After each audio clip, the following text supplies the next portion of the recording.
हाँ, नमस्ते आचार्य जी आपको। बहुत बहुत नमस्ते और साधुवाद दोबारा से। आप हमारे नमस्कार। साथ जुड़े और आपने जो मैंने आपको 3 मंत्र कहे थे, स्पेशली ऋग्वेद 10.61.6 7 5, आपने इनके अर्थ करे। आज जो है 10.61.6 आपने किया और मैं आपको अपने हृदय से धन्यवाद कहता हूं, क्योंकि इसमें जो आपने समय लगाया वो सही में मतलब सराहनीय है। और किसी भी वेद मंत्र का अर्थ करना कोई इतना आसान काम नहीं है, कई कई घंटे लग जाते हैं। अस्तु, अब आगे चलते हैं और मैं आपसे विनती करूंगा कि आप ये वेद मंत्र पढ़ के लोगों को सुनाएं, और उसके बाद मैं इंग्लिश में बताऊंगा कि इसका भी मीनिंग किस तरीके से किया जाता है हिंदू और हमारे इस्लामिक भाइयों द्वारा। Please go ahead. ओम मध्यायत कर्म त्वमभवद्भिके कामं कृण्वाणे पितरि युवत्यां मनानग्रेतो जहतुर्वियन्ता सानौ निषिक्तं सुकृतस्य योनौ। बहुत अच्छा। ये तो ऋग्वेद का 10वां मंडल का 61वां सूक्त का 6ठा मंत्र है। जी, तो आचार्य जी, इंग्लिश में basically the way the meaning is done, and I think this is done intentionally by some of the Islamic people or scholars. They are actually saying, so what I did, uh, if you see, I just gave Rigved 10.61.6 in a search engine of Google just to show what comes out. So the logical meaning of this mantra does not come out.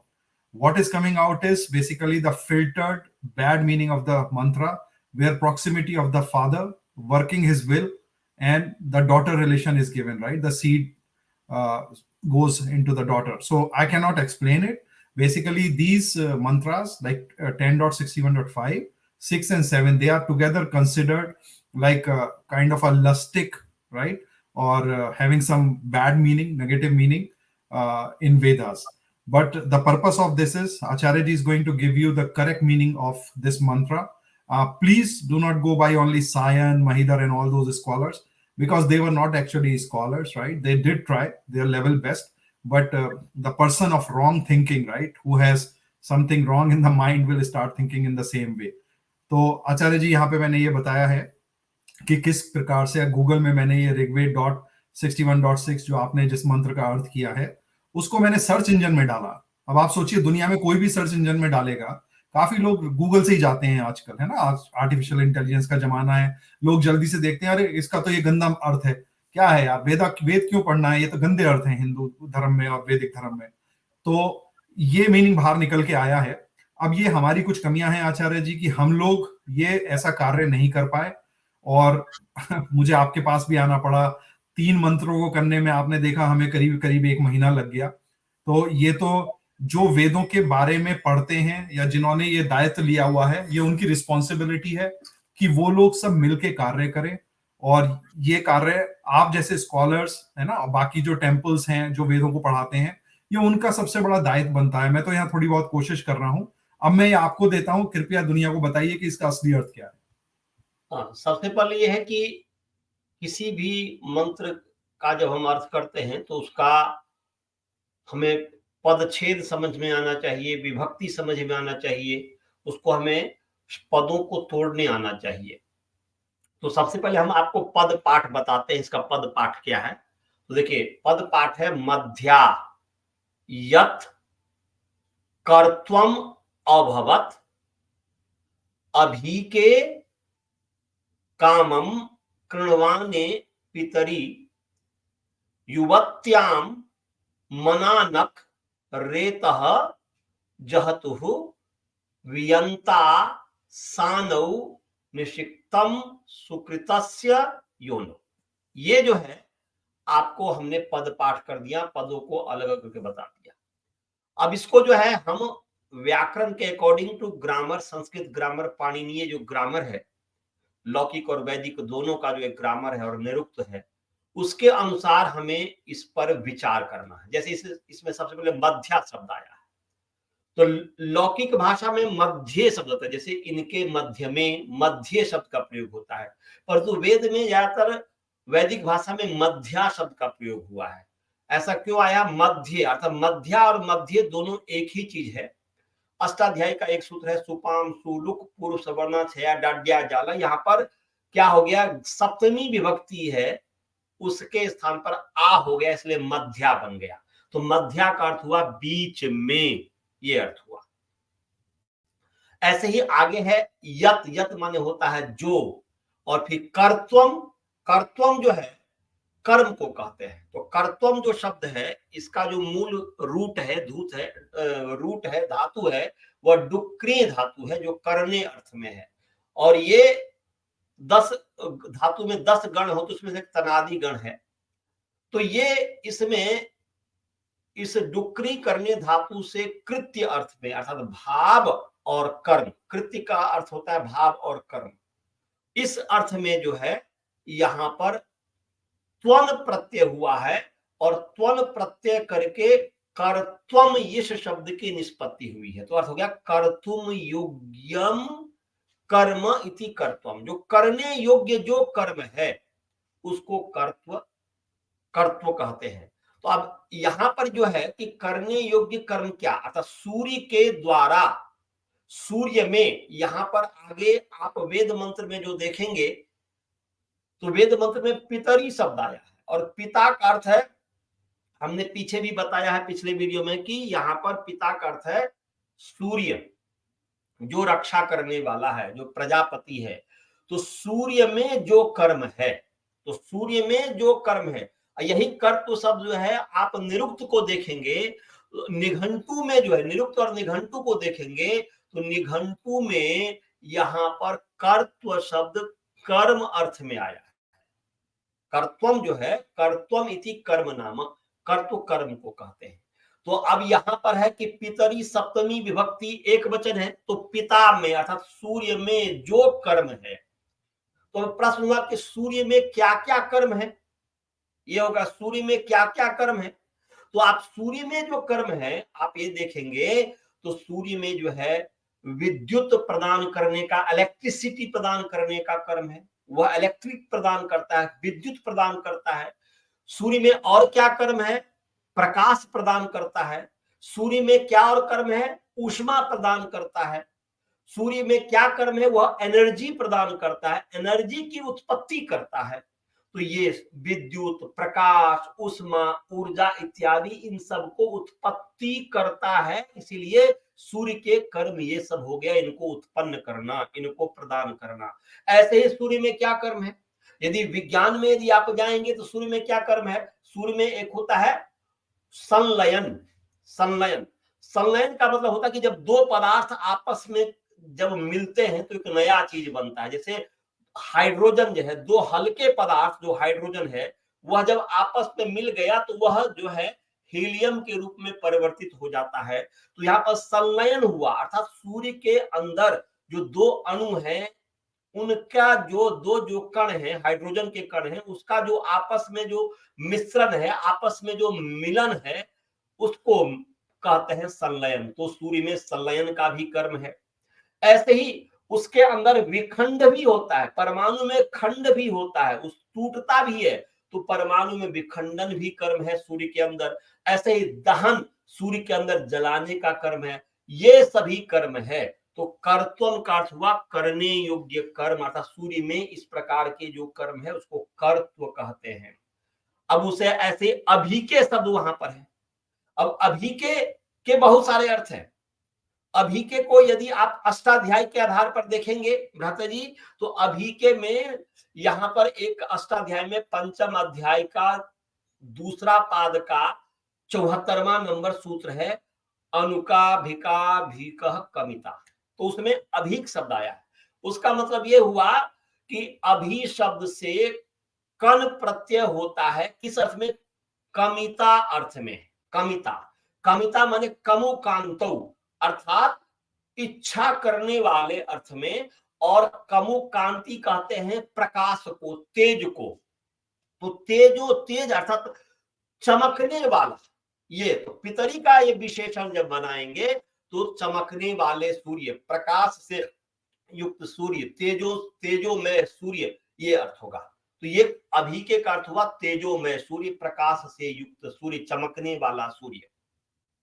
और यही आप इसमें जाएंगे, क्या कहते हैं कि निघंटु और निरुक्त में जाएंगे तो यहाँ पर निघंटु अध्याय 2 खंड 17 में यही अभी के शब्द संग्राम अर्थ में पढ़ा हुआ है, अर्थात युद्ध अर्थ में पढ़ा हुआ है। तो अभी के का अर्थ हो जाएगा युद्ध में, ऐसा भी अर्थ हो जाएगा। और साथ साथ इसी निरुक्त के अध्याय 3 खंड 4 और क्या बोलते हैं पाद 4 और खंड 20 में वहां पर अभी के का अर्थ समीप भी दिया है, समीप अर्थ में भी पढ़ा है। तो समीपे ये भी अर्थ हो गया। तो देखिए अभी के शब्द है और अभी के का शब्द का अर्थ तेज, चमकने वाला पदार्थ हो गया, चमकने वाला सूर्य, यहाँ पर सूर्य का विशेषण है तो चमकने वाला सूर्य हो गया। वही तेजो में युक्त, तेज से युक्त हो गया, चाहने वाला हो गया, युद्ध अर्थ में हो गया, और साथ साथ जो है कि आप समीप अर्थ में हो गया। और वही आप अंग्रेजी में, संस्कृत से अंग्रेजी एक डिक्शनरी है आपटे का, आप गूगल कर सकते हैं, गूगल में आपको मिल जाएगा। तो आपटे ने यहां पर अभी के का अर्थ किया कि जो अर्थात इन द ठीक समय पर, अंग्रेजी का मैं अनुवाद कर रहा हूं, वहां पर जस्ट अ टाइम ऐसे करके उन्होंने अभी के का अर्थ किया है, माने ठीक समय पर, समय पर, ये भी अर्थ हुआ है। तो ये भी अर्थ है। इन सबको मस्तिष्क में रख करके हम तीनों प्रकार के अर्थों पर विचार करेंगे, आदि दैविक, आधिभौतिक और आध्यात्मिक। और यहाँ पर कामम शब्द है वेद मंत्र में, तो कामम, कामम के भी बहुत सारे अर्थ है। हम कामम का अर्थ है इच्छा अनुसार, यथेच्छ। कामम का अर्थ है अभिलाषा, इच्छा, कमुकांत हुआ है, ऐसे ही तेज भी अर्थ हो जाएगा। कामम का अर्थ आप यदि आपटे डिक्शनरी, बामन शिवराम आपटे का डिक्शनरी देखेंगे, संस्कृत हिंदी कोश, तो उसमें कामम का अर्थ दिया है वस्तुतः, बहुत सारे अर्थ दिए हैं। ऐसे यहाँ पर युवत्याम, यहाँ पर लोग मार खाता है युवती को देख करके, युवती को देख करके। यहाँ पर युवती, युवती दुहिता का विशेषण है, और दुहिता का अर्थ बहुत सारे अर्थ है, उसमें कन्या भी अर्थ है, पुत्री भी अर्थ है, पर लौकिक बहुत ही सीमित अर्थ है। वैदिक अर्थ में दुहिता का दुहिता ही अर्थ कीजिए, उसका हमने जो है कि ये देखा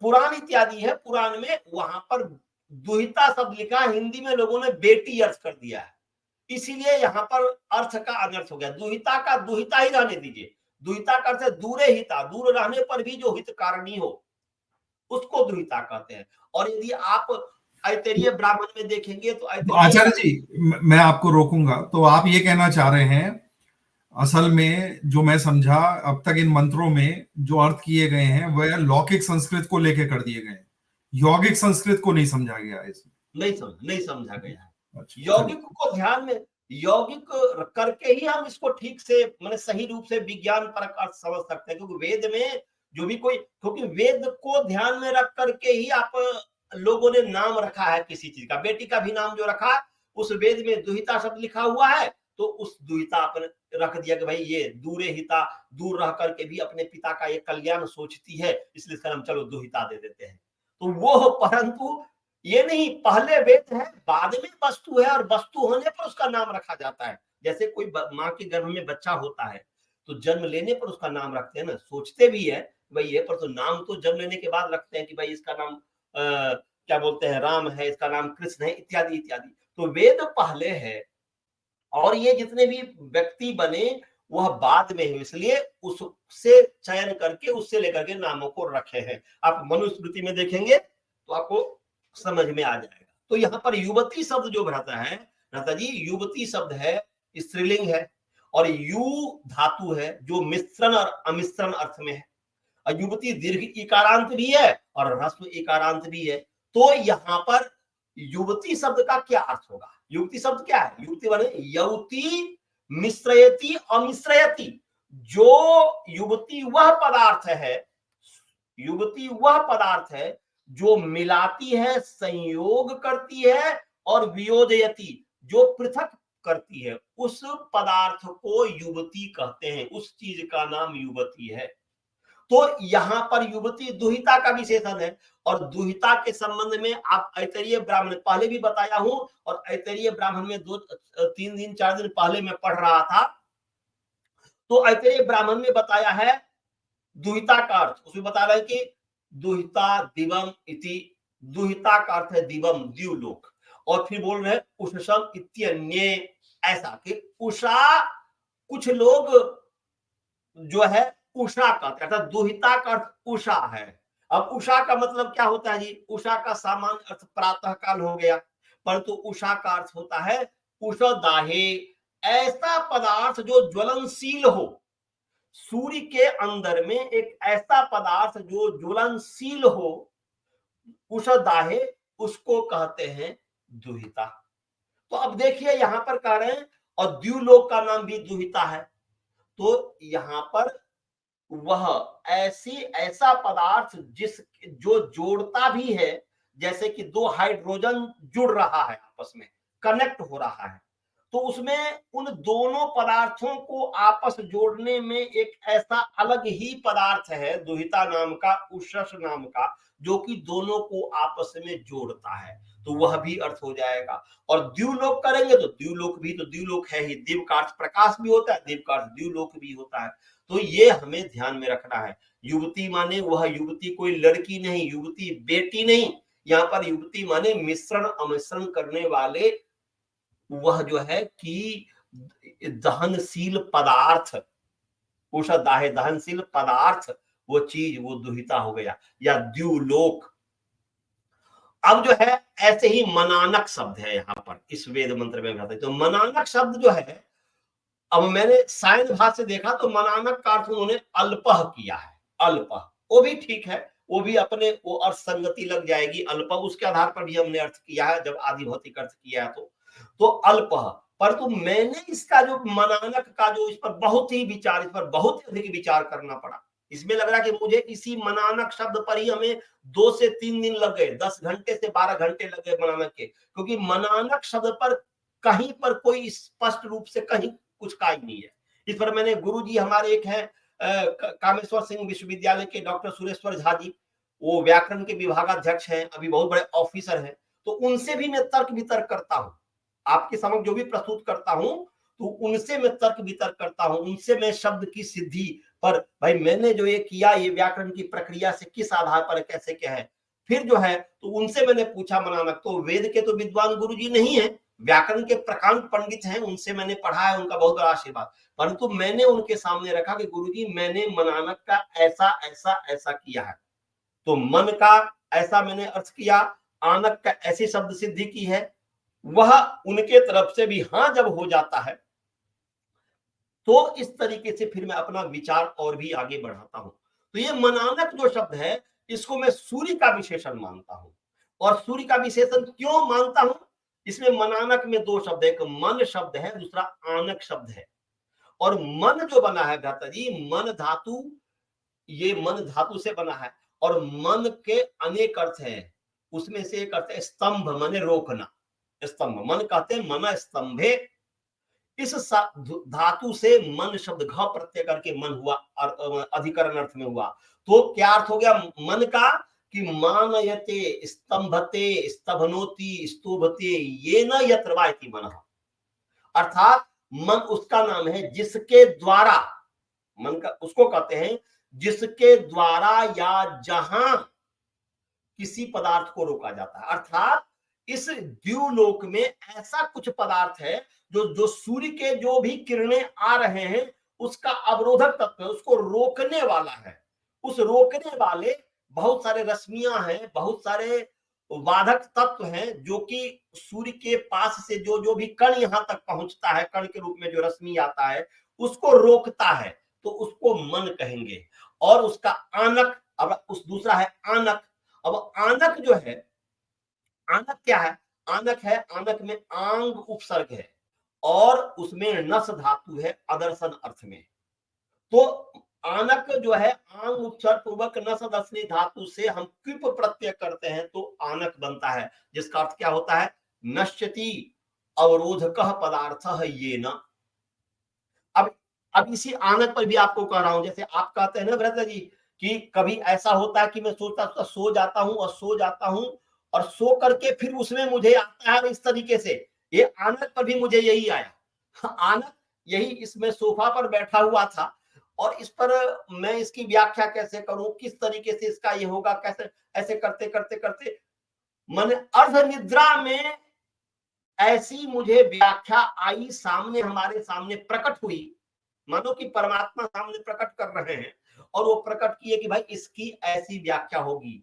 क्या कि आनक का अर्थ हो जाएगा, अर्थात कि आ माने सर्वतः, आ का मतलब क्या हो जी, सर्वतः।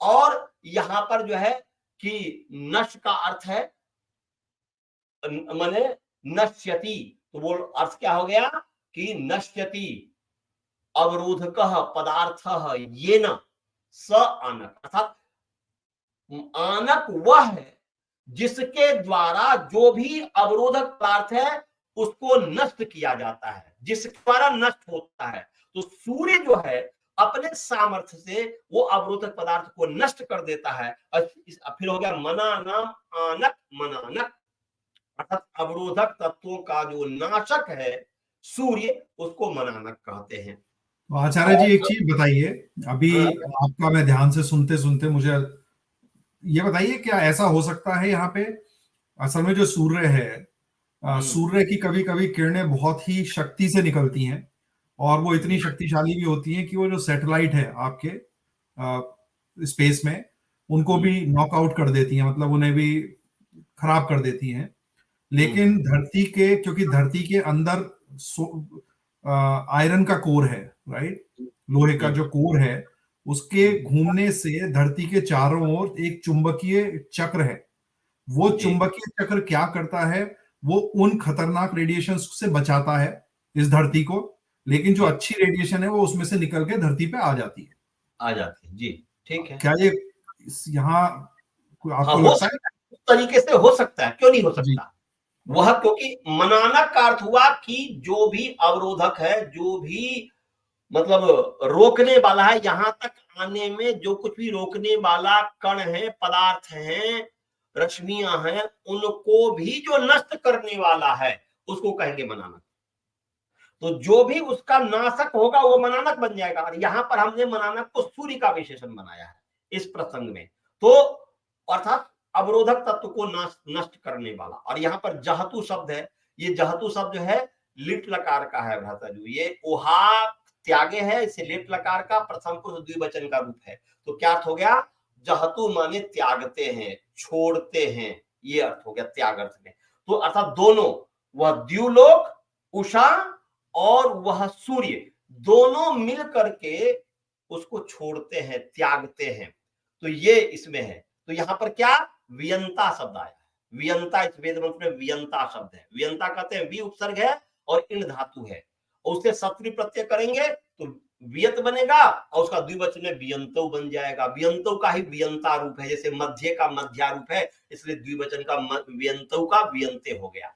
अब यहां पर तो क्या हो गया, वी माने विविधान पदार्थान और यंतौ माने प्राप्नुवंतो, विविध प्रकार के पदार्थों को प्राप्त करते हुए, अर्थात सूर्य और उषा और द्युलोक बहुत सारे पदार्थों को प्राप्त करते हुए अपने शक्ति को छोड़ते हैं। अपने शक्ति को, दोनों की, सूर्य की भी अपनी शक्ति है, द्युलोक की भी अपनी शक्ति है, उषा की भी अपनी शक्ति है, और ये दोनों मिलकर के रेता, इसमें वेद मंत्र में रेता, रेता कहते हैं बल को, रेता कहते हैं कण को। रेता मतलब क्या होता है जी, बल, वीर्यम, वीर्य, बल, कण, ये सब होते हैं। तो वो जो भी अणु परमाणु है, अणु है, उन सबको दोनों मिल करके विविध प्रकार के पदार्थों को प्राप्त करके, अनेक पदार्थों को प्राप्त करते हुए अपनी शक्ति को दोनों मिलकर के छोड़ते हैं, जिसके कारण उसमें वो कर्म होता है। सूर्य के अंदर जो संलयन इत्यादि जो कर्म होता है, सूर्य में से जो उष्मा निकलता है, जो विद्युत निकलता है, जो रश्मि निकलती है, ये सब जो है कर्म उन्हीं के कारण होता है। इसी में ऐसे सानव शब्द आया है।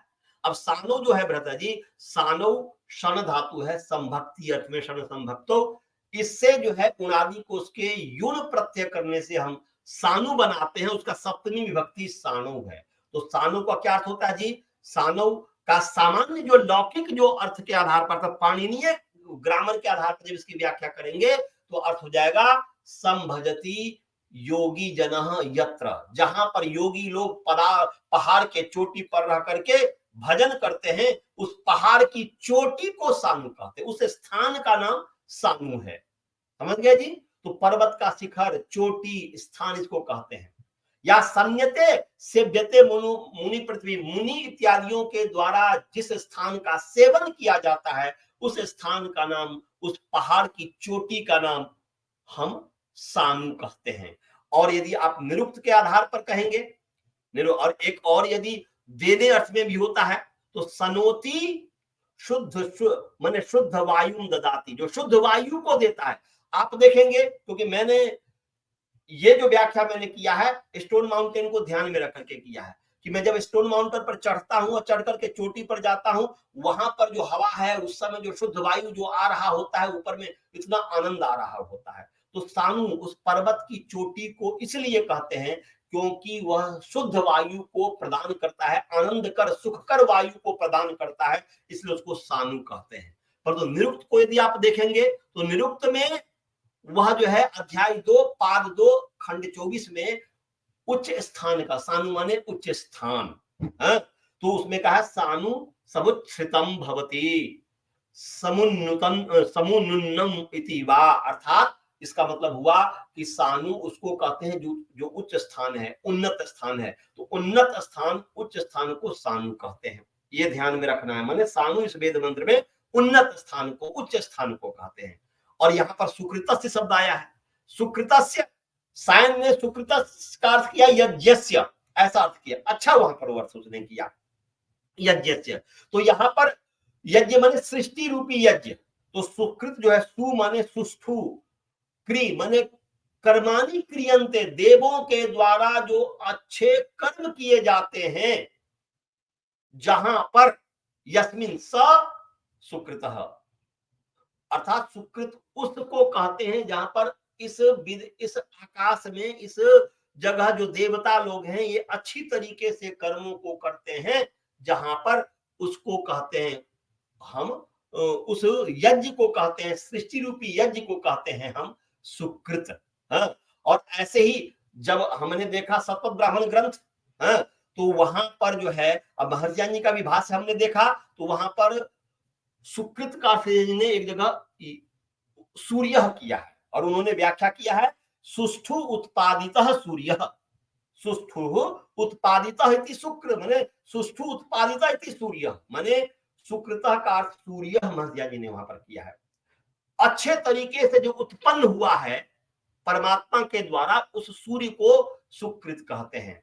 और यदि सतपथ ब्राह्मण ग्रंथ में मैंने देखा तो सतपथ ब्राह्मण ग्रंथ में कहा है कि यह ऐसा सूर्य तपति तस्य सूर्य से ये रश्मयाते सुकृतः, माने वहां पर स्पष्ट लिखा है कि ये जो सूर्य तप रहा है, ये जो सूर्य तप रहा है सामने, इस सूर्य की जो रश्मियां हैं उस रश्मियां को सुकृत कहते हैं।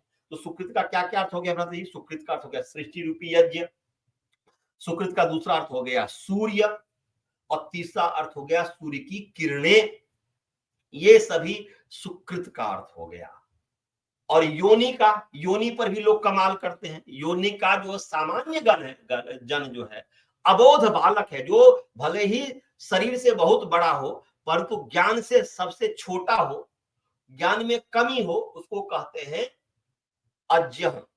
तो दो तरीके का होता है भ्राता जी, एक तो अज्ञानी होता है जिसको सरलता से हम समझा सकते हैं। आचार्य जी, नहीं, आप, मैं समझ गया आप क्या कहने, मेरी आपसे एक विनती है, कृपया आप योनि लिंग के यौगिक अर्थ बताइए यहाँ पे। सबसे पहले क्या हो गया है, समस्या ये, सुनिए, समस्या ये हो गई है, जहां जहां थोड़ी सी भी योनि होती है वेद मंत्रों में, गंदे व्यक्तियों का दिमाग गंदगी में ही जाता है। लिंग हो गया, हाँ वही, हाँ, तो योनि और लिंग, स्तन, इन तीनों के ऐसे अर्थ बताइए जो यौगिक हों, ये लौकिक नहीं। हाँ, ठीक है, पहले योनि का देख लीजिए। योनि का मतलब क्या होता है? तो योनि शब्द किस धातु से बना उसको देखिए। योनि में यू धातु है, जैसे युवती में यू धातु है, ऐसे योनि में भी यू धातु है। और योनि जब यू धातु है तो यू का है मिश्रण अमिश्रण, माने संयोजक, संयोजन और वियोजन, संयोग करना और वियोग करना, पृथक करना, ये है। तो योनि का क्या अर्थ हो गया? माने योनि का अर्थ हुआ कि यौति संयोजयति वियोजयति यत्र सा योनिः, माने योनि उसको कहते हैं जहां पर, जिस स्थान पर संयोग करता है और अलग करता है। जिस स्थान पर संयोग करता है और अलग करता है उस स्थान का नाम, अर्थात स्थान का नाम योनि, योनिति स्थानम, और योनिति गृहम, योनि का अर्थ गृह भी है। संयोजक और वियोजक, माने हम अपने घर में क्या करते हैं? आचार्य जी, आप खुश हो जाएंगे, आपने जो अर्थ बताया। हाँ, मेरे जैसा व्यक्ति जब पढ़ता है तो वो इस चीज को ऐसे समझता है कि योनि जो है, जब दो अणु आपस में मिल जाते हैं, जब मिलते हैं, उन अणुओं के मिलने से जो और किस्म के अणु पैदा होते हैं, तो वो भी योनि का ही वो हो रहा है, यहाँ पे क्रिया हो रही है ना? हाँ, तो हाँ, तो योनि का अर्थ एक तो स्थान हो गया, योनि का अर्थ एक गृह हो गया, योनि का अर्थ एक निमित्त हो गया, योनि के बहुत सारे अर्थ हैं। तो यहाँ पर अब देखिए, ये तो मैंने संयोजयति वियोजयति धातु के आधार पर मैंने अर्थ किया। अब जो है निघंटु में देखेंगे तो योनि शब्द गृह नाम में पढ़ा है। किस नाम में पढ़ा है जी? योनि निघंटु का अध्याय 3 और चौथा उसका ग्रुप है, शब्दों का जो ग्रुप है, जो कि गृह नामानी। तो उसमें आप देखेंगे निघंटु अध्याय 3 के उस गृह नाम वाले सेक्शन में, समूह में देखेंगे तो वहां पर योनि गृह शब्द में पढ़ा है। तो अर्थात योनि का अर्थ हो गया घर में, योनो सप्तमी विभक्ति है इसलिए अर्थ हो गया घर में, स्थान में, तो गृह नाम में पढ़ा है। और आप निघंटु को देखेंगे तो निरुक्त को देखेंगे, निघंटु में है, निरुक्त को देखेंगे तो वहां पर निरुक्त में लिखा है योनि अंतरिक्षम। योनि का मतलब है अंतरिक्ष। योनि का क्या अर्थ है जी? अंतरिक्ष। अंतरिक्ष भी एक स्थान है, स्पेस है। सामान्य अर्थ में योनि का अर्थ स्थान। तो वहां पर, यहाँ पर महर्षि यास्क ने योनि इति अंतरिक्षम, अंतरिक्ष क्यों कहते हैं? बोलते महान अवयव परिवीतो वायुना। योन, अंतरिक्ष को योनि इसलिए कहते हैं कि वायु के द्वारा ये बड़ा सा जो भाग है, अवयव है, अंतरिक्ष रूपी जो अवयव है वो घिरा हुआ है, अर्थात वायु के द्वारा ये बड़ा सा भाग घिरा हुआ है, इसलिए इसको योनि कहते हैं जी। समझ गया जी? तो योनि का अर्थ अंतरिक्ष, योनि का अर्थ गृह, योनि का अर्थ स्थान, ये अर्थ है। योनि का अर्थ उपस्थेंद्रिय भी है, ऐसा नहीं कह सकते। लौकिक भाषा में, लौकिक भाषा में योनि का अर्थ उपस्थेंद्रिय भी है, परंतु जिसकी बुद्धि मारी गई हुई होती है, जिसका बुद्धि में ही गलत भाव होता है, जहां पर भी योनि देखेगा तो वो उसका मस्तिष्क वहीं जाएगा। योनि का अर्थ अंतरिक्ष से नहीं जाएगा, योनि का अर्थ जो है क्या कहते हैं कि घर नहीं जाएगा, गृह अर्थ में नहीं जाएगा। तो ये योनि का अर्थ है, इस चीज को ध्यान में रखना है। तो अब इसके आधार पर हमने जो मुख्य मुख्य है सबका हमने वर्णन कर दिया शब्दों का। इसके आधार पर आप इसको वेद मंत्र को क्रम से जब रखेंगे, इसको कहते हैं क्रम से जब रखते हैं तो अन्वय, उसको अन्वय कहते हैं। तो हमने इसको आधि दैविक अर्थ के लिए क्रम अलग है और आधि भौतिक अर्थ करेंगे तो उसका क्रम अलग हो जाएगा, और आध्यात्मिक अर्थ करेंगे तो क्रम अलग हो जाएगा। सो भी ध्यान में रखना होता है।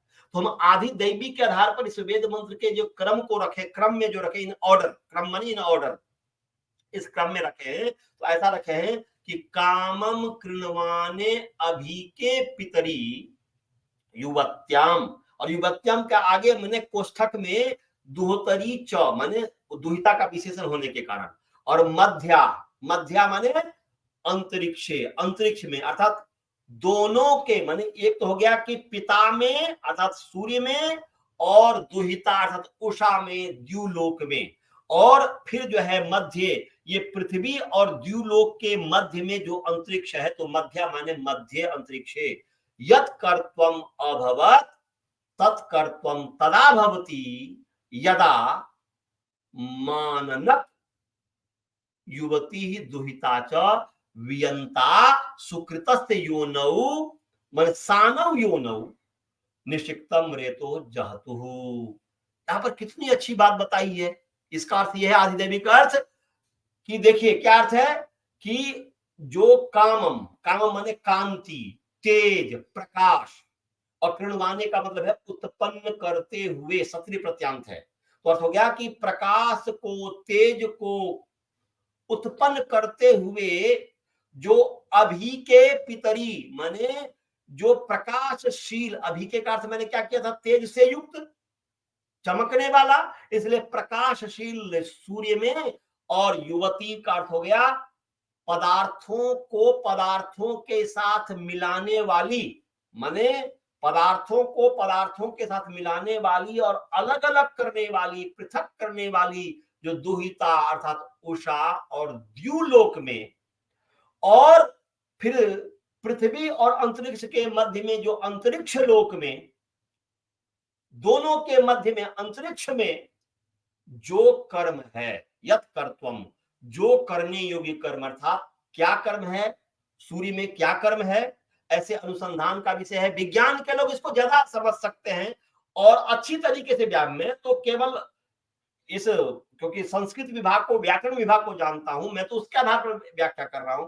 परंतु सूर्य में क्या क्या कर्म है, सूर्य का जो आसपास के जो स्पेस है, उस स्पेस में क्या कर्म है, अंतरिक्ष में क्या कर्म है, इसको ज्यादा अधिक और अच्छी तरीके से समझ सकते हैं। So basically, what I want to tell everyone here is, what Acharya ji is trying to communicate is Vedic mantras, because Acharya ji is a grammarian, right?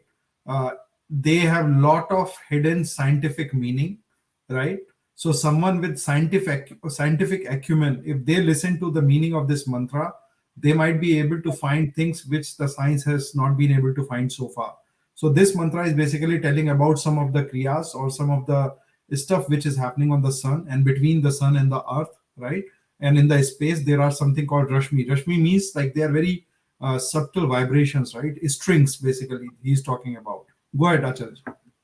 हाँ, तो यहाँ पर क्या हुआ, यहाँ पर ये कहना चाह रहा है, वेद मंत्र कहना चाह रहा है कि सूर्य में जो कर्म है, सूर्य में जो क्रियाएं हैं, तो सूर्य में क्रियाएं क्या है, विद्युत, प्रकाश, ऊष्मा एवं ऊर्जा इत्यादि को उत्पन्न करना, ये क्रिया है सूर्य में।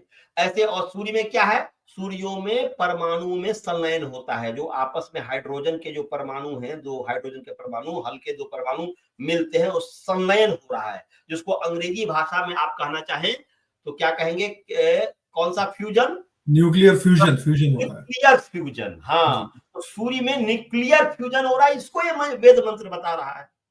तो वो सूर्य में जो कर्म है, ऐसे ही परमाणु का विखंडन भी उसमें होता है, परमाणु का अलग, माने अलग अलग होना भी होता है, तो परमाणु का विखंडन, ये भी माने न्यूक्लियर का विखंडन भी, ये क्योंकि दो परमाणु आपस में मिले, दो हाइड्रोजन, फिर वो हो गया, उसको फिर टूटता है, फिर और चीज में विभाग में होता है, तो इस तरीके से विखंडन भी होता है सूर्य के अंदर।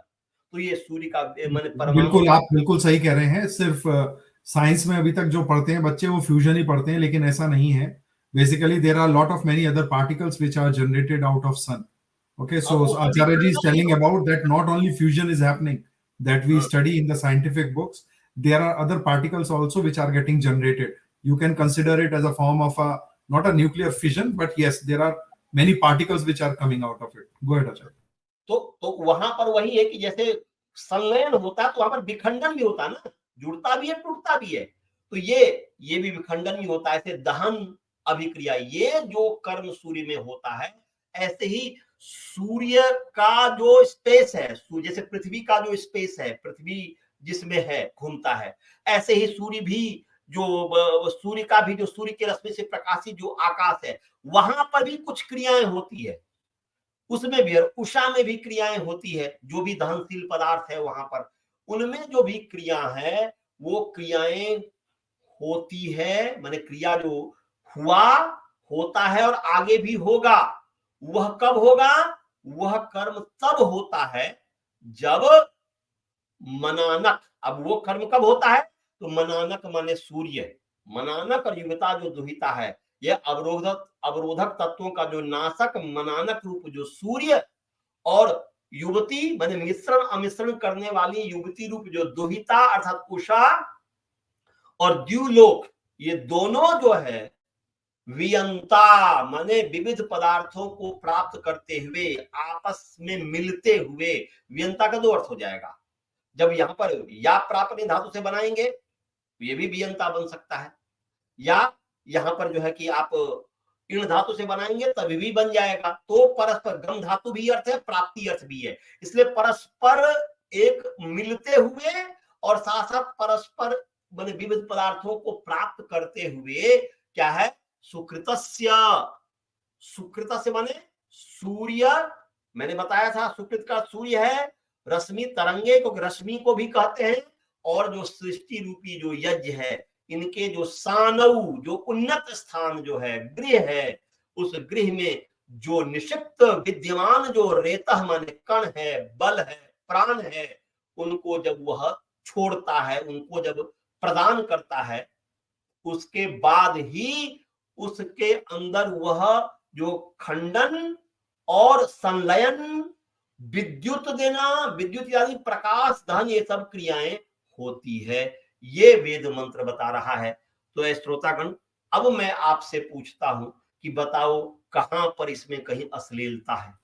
इस वेद मंत्र का जब हम चिंतन करते हैं, आदि दैविक अर्थ पर जब विचार करते हैं, तो यहाँ पर तो ये सूर्य में संलयन की बात हो रही है, सूर्य में जो है विखंडन की बात हो रही है। आचार्य जी ये बताइए, आचार्य जी हमारे हिंदू भाइयों को हो क्या गया है, भाई बहनों को, वो अर्थों अच्छे से अच्छे स्कॉलर्स भी अगर समझाते हैं, वो समझते क्यों नहीं है? बताता हूँ, एक घटना में बताता हूँ।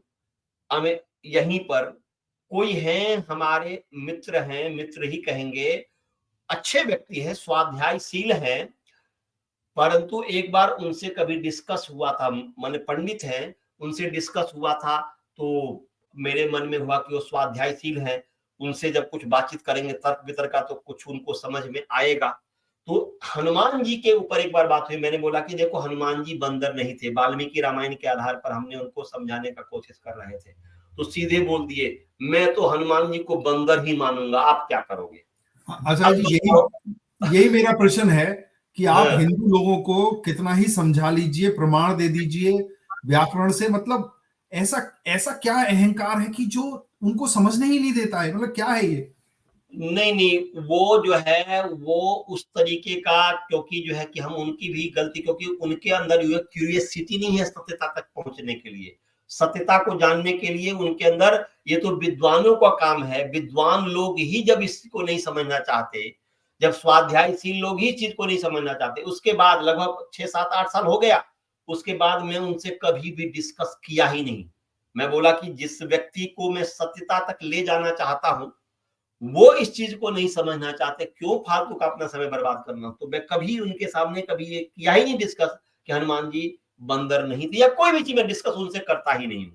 तो कहने का अभिप्राय ये है कि ये, अब मैं इसको क्या करूं, हम सब तो हिंदू ही हैं, हम सब आर्य ही हैं, परंतु कुछ ना हमारे अंदर, बोलते हैं कि जब अंध परंपरा होती है, जब विद्वान लोग जो है ज्ञान प्रदान करना छोड़ देते हैं, तो अंध परंपरा चलने लग जाती है। तो अब हम क्या कर सकते हैं? परमात्मा से ही प्रार्थना कर सकते हैं कि परमात्मा हम सभी हिंदू वर्ग को, पूरे मानव मात्र को अच्छी बुद्धि दे कि ये परमात्मा की जो वाणी वेद है, इस वेद का स्वाध्याय करके, इसका विद्वान बन करके, पढ़ लिख करके हम जो है सत्य का ग्रहण और असत्य के छोड़ने में सदा उद्यत होते रहे। यही मैं कहूंगा। इसमें कहीं पर भी आपने मुझे ये काम दिया और मैंने इस कार्य को किया, मुझे तो क्योंकि मेरे पास समय नहीं है भ्राता जी, स्वाभाविक किसी के पास भी समय नहीं होता, हमारा ही क्या, हर व्यक्ति अपने अपने स्तर से होता है, हमारा भी अपने कार्य में लगे हुए हैं। हमें जो कार्य करना चाहिए उस कार्य को आप हमें हमसे करवा रहे हैं, इसके लिए मैं धन्यवाद दे रहा हूं, नहीं तो मुझसे नहीं, मैं तो अपना बस अपने कार्य में मैं लगा हुआ हूँ, अपने अपने मस्त हूँ। मैं आयुर्वेदाचार्य हूँ, तो मैं आयुर्वेद का भी काम में लगा हुआ हूँ, उसमें भी उतने अच्छे से नहीं लगा हुआ जिस तरीके से मैं क्षमा कीजिएगा आचार्य, आचार्य जी मैंने अगर आपको खींच लिया इसमें। नहीं तो ये अच्छा है, ये अच्छा आपने किया। हालांकि आज से कुछ वर्ष पहले भी आपने किया था, परंतु बीते ताहे सारी आगे की सुध ले, हमें पीछे की बात छोड़ देनी चाहिए, और आप भी इस चीज को अब समझ रहे हैं, और मुझे अच्छा लग रहा है कि भाई किसी भी वेद मंत्र की व्याख्या करने में 1 दिन में 2 दिन में नहीं होता है।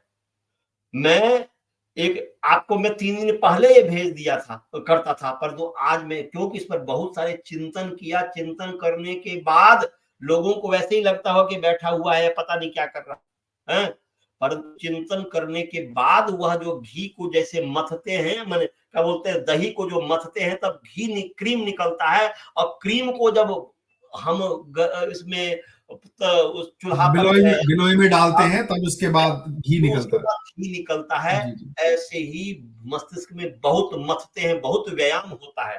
तो उस समय आपने बोला था, आपके अंदर एक टीस है, मैं इस चीज को समझता हूं, आप स्वाध्यायशील हैं, आपके अंदर आप एकदम जो कट्टरवादी हिंदू हैं, अच्छी बात है, परंतु उस समय कुछ ऐसी परिस्थिति थी कि मैं नहीं कर पाया, परंतु कैसे भी आपने तो नहीं नहीं पकड़ आचार्य जी, कोई नहीं, देखिए, आपने अर्थ इसको नहीं नहीं, ये बहुत आचार्य जी आप नहीं कर पाए, लेकिन आज आपने ये 3 कर दिए, ये बहुत बड़ी वो है। और मेरी समस्या क्या है कि अगर मैं कुछ ठान लेता हूं तो मुझे किसी ना किसी तरीके से उसे करके ही रहना है। और जब कोई वेदों के प्रति या हिंदू धर्म के प्रति बोलता है उल्टा सीधा, तो मुझसे रहा नहीं जाता। तो मेरी समस्या यही है बस। जी। तो ये आधी दैवी का समझ में आ गया, कहीं पर भी आपको अश्लीलता दिख रही है, और यहीं पर इसको यदि आधी भौतिक अर्थ करेंगे, राष्ट्रपति अर्थ करेंगे तो क्या हो जाएगा जी? राष्ट्रपति जब अर्थ करेंगे तो अर्थ हो जाएगा, उसका अन्वय थोड़ा अलग तरीके से हो जाएगा। क्या हो जाएगा? मध्यायत कर्तव्य अभवत, अर्थात मध्य में माने बीच में। किस बीच में?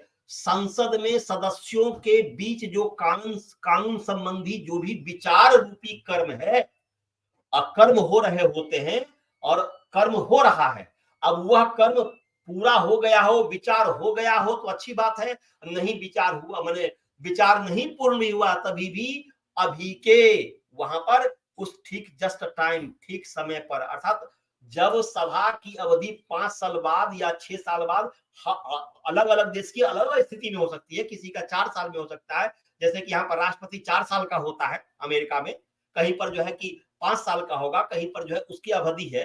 तो उस अवधि में, उस अवधि के प्राप्त होने पर क्या होता है, अवधि के समाप्त हो गया तो समाप्त होने पर क्या हुआ, पितरी युवत्याम, राष्ट्रपति की जो युवती है माने सभा है, जो पीछे आपने देखा होगा, मैंने युवती अर्थात दुहिता का सभा भी अर्थ किया था। तो पिता का अर्थात जो राष्ट्रपति रूपी जो पिता है, उसकी जो सभा है, उस सभा में कामम कृणवाने, अर्थात राष्ट्रपति के द्वारा जो काम माने इच्छा, काम कहते इच्छा को, जब ही अब अवधि समाप्त हो गया तो क्या करेगा, सभा को भंग कर देगा, तभी तो आगे चुनाव होंगे। तो यहां पर जो राष्ट्रपति द्वारा जो सभा भंग रूपी जो इच्छा के करने, मतलब जो इच्छा है काम, उस इच्छा को करने पर कृणवाने, करने पर क्या बोलता है, वियंता, अर्थात जो वियंता दो चीज है, एक सभा है, दूसरी समिति है, दो होगा, दोनों को भंग करना होता है। आज इसी पर मैं विचार कर रहा था भारत के आधार पर, तो लोकसभा और राज्यसभा, उसमें हमने देखा कि लोकसभा का तो राष्ट्रपति भंग कर पाता है, परंतु राज्यसभा को नहीं, राज्यसभा में 6 साल में उसमें बदलते उसको भंग नहीं किया जाता, परंतु वेद मंत्र में यहाँ कहा जा रहा है कि दोनों सभा को भंग करने की बात कही जा रही है। राष्ट्रपति का अधिकार जो होता है दोनों सभा को भंग करने की, इस वेद मंत्र से यही द्योतित होता है। तो ये हो गया, भंग होती जो सभा है, दो जो सभा है, कोई भी हो दो, वह लोकसभा विधानसभा भी हो सकता है, या लोकसभा और राज्यसभा भी हो सकता है, संसद में 2 ही सभा होते हैं, लोकसभा और राज्यसभा।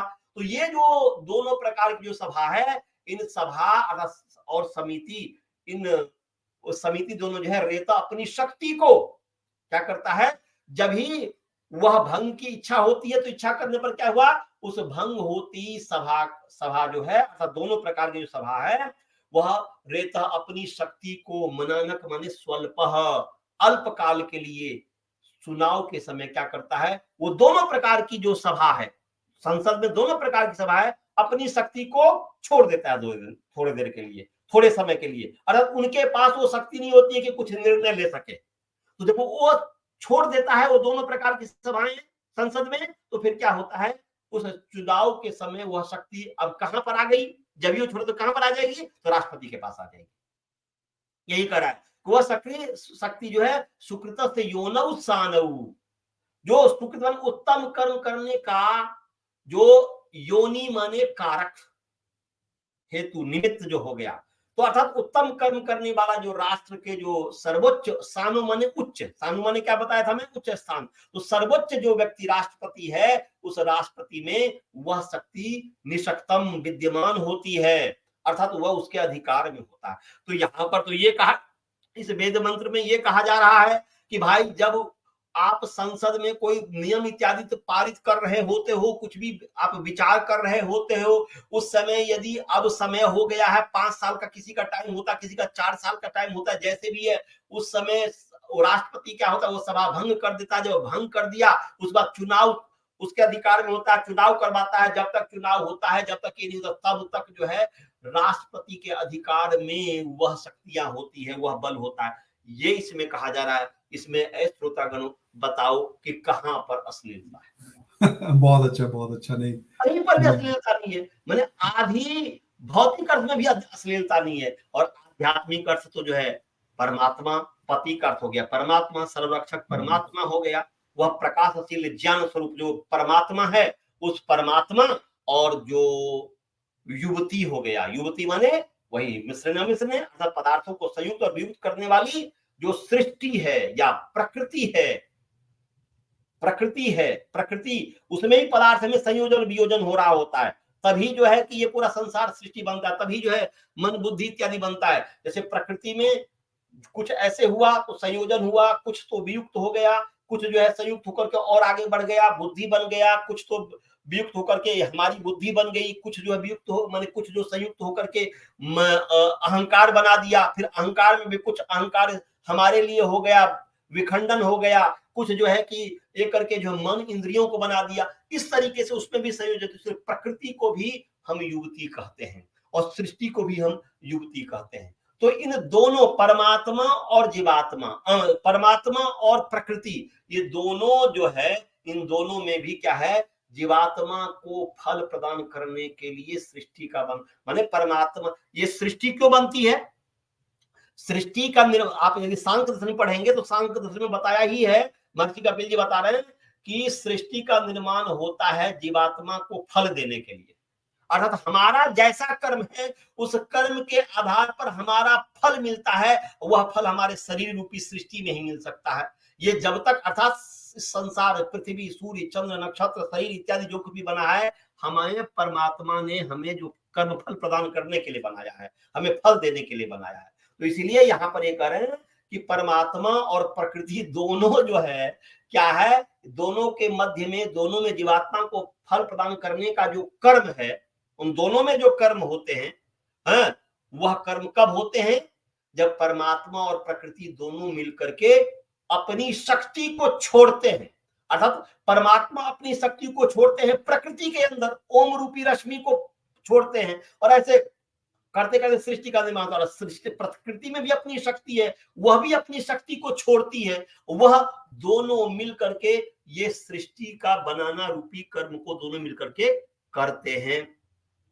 तो ये जब छोड़ते हैं तभी यह सृष्टि बनता है, दोनों जब शक्ति प्रदान करते हैं तभी सृष्टि बनता है। तो ये परमात्मा इस सृष्टि को बनाते हैं, ये बताया जा रहा है, प्रकृति इस सृष्टि को बनाती है, ये बताई जा रही है। तो अब बताओ कि श्रोतागण, आप सबसे मैं आप पूछता हूं, अपने हृदय पर हाथ रख करके बोलो, एक आप जो है कि आप खुद में इंट्रोस्पेक्शन करके बोलिए कि कहां पर न आधि दैविक अर्थ में, न आधि भौतिक अर्थ में, न आध्यात्मिक अर्थ में कहीं पर भी अश्लीलता नहीं है। अश्लीलता उसमें है जिसके मस्तिष्क में वासनाएं निहित है, जो गलत ही सोचता रहता है, बस उसको केवल मात्र केवल वेद में गलत बातों को निकालना है। योनि मिला नहीं कि बस गलत अर्थ कर दिया।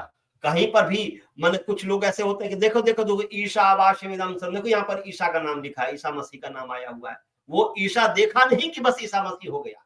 कहीं पर कुछ आया कि नहीं तो बोल देते कि देखो कि ये मोहम्मद का भी नाम आया हुआ है, तो ये इस तरीके से गलत गलत अर्थ करते हैं। तो वेद में न कोई इतिहास है, न वेद में कोई इस तरीके की बात है, गलत बात है। वह तो हम सबके कल्याण करने के लिए, हम सबों को मुक्ति तक पहुंचाने के लिए इस वेद परमात्मा ने वेद रूपी संविधान दिया है, और इस संविधान को हम नहीं पढ़ते हैं उसका जो क्रम है, उसका जो जिस तरीके से पढ़ने का, वो उसके बाद यदि हमें हानि होती है तो वो हमारा दोष है। तो ये हिंदू भाइयों, आओ इसके सत्यता को जानो, और ये नहीं कि हम जो है इसी को ही, जो हमें भले ही वो गलत अर्थ है तो वही हमारे लिए सही है, भले ही हनुमान जी बंदर है, 4 वेद का विद्वान कभी बंदर हो सकता है?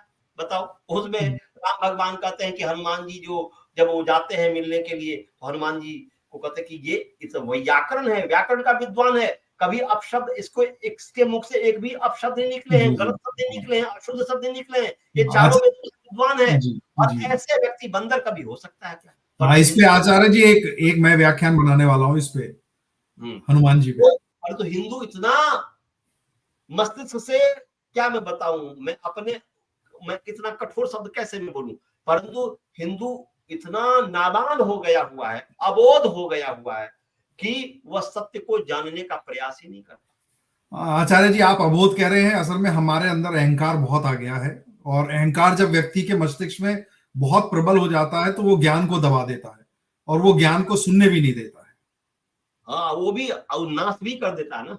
नाश कर देता है। अभिमानम श्रियम हंति, अभिमान श्री को नष्ट कर देता है। जी जी बिल्कुल बिल्कुल। नहीं आचार्य जी, बहुत बहुत धन्यवाद आपका। और मैं तो बस अपने हृदय से आपको बहुत ही, मतलब मैं अब बता नहीं सकता, बहुत साधुवाद आपको। अ, आप कुछ और कहना चाहेंगे, वरना हमारे 3 महत्वपूर्ण मंत्रों की श्रृंखला आज यहाँ पे समाप्त हुई है। जी, अब मैं आपसे यही निवेदन करूंगा, क्योंकि मुझे भी, क्योंकि मैं ज्योतिष भी पढ़ाता हूं, जी तो जी मेरा पढ़ाई एकदम बंद हो गया हुआ है, क्योंकि ये मैं समझा कि आपने मुझे बोला कि पहले भी बोला हुआ